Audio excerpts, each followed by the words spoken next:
கர்த்தருடைய பரிசுத்த நாமத்துக்கு ஸ்தோத்திரமும் துதியும் கனமும் மகிமையும் எப்போதும் உண்டாகட்டும். இந்த நல்ல நாளை காண செய்த தேவாதி தேவனுக்கு கொடான கொடி ஸ்தோத்திரம். கர்த்தரின் மகிமை ஆத்துமா ஆதாயம் சுவிசேஷ ஊழியத்தின் சார்பாக இன்றைய நாளுக்கான சில நிமிட தேவ செய்தி கேளுங்கள். இனி காலம் செல்லாது, இனி காலம் செல்லாது, இனி காலம் செல்லாது. என் ஆண்டவராய் இயேசு கிறிஸ்து வரப்போகிறார். ஆயத்தமாயிருங்கள், ஆயத்தமாயிருங்கள். அநேகரை ஆயத்தப்படுத்தி ஆண்டவர் பக்கமாய் திருப்புங்கள்.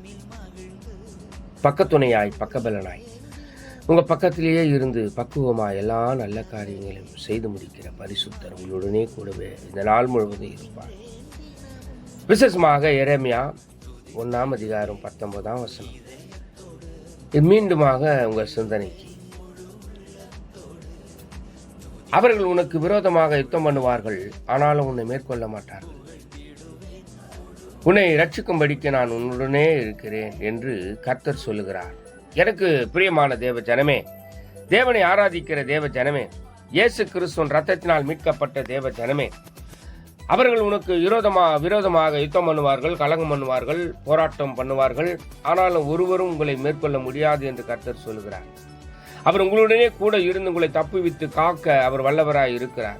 நான் உன்னை விட்டு விலகுவதும் இல்லை, உன்னை கைவிடுவதும் இல்லை என்று சொல்லி வாக்கு கொடுத்த வல்லவர் அவர்.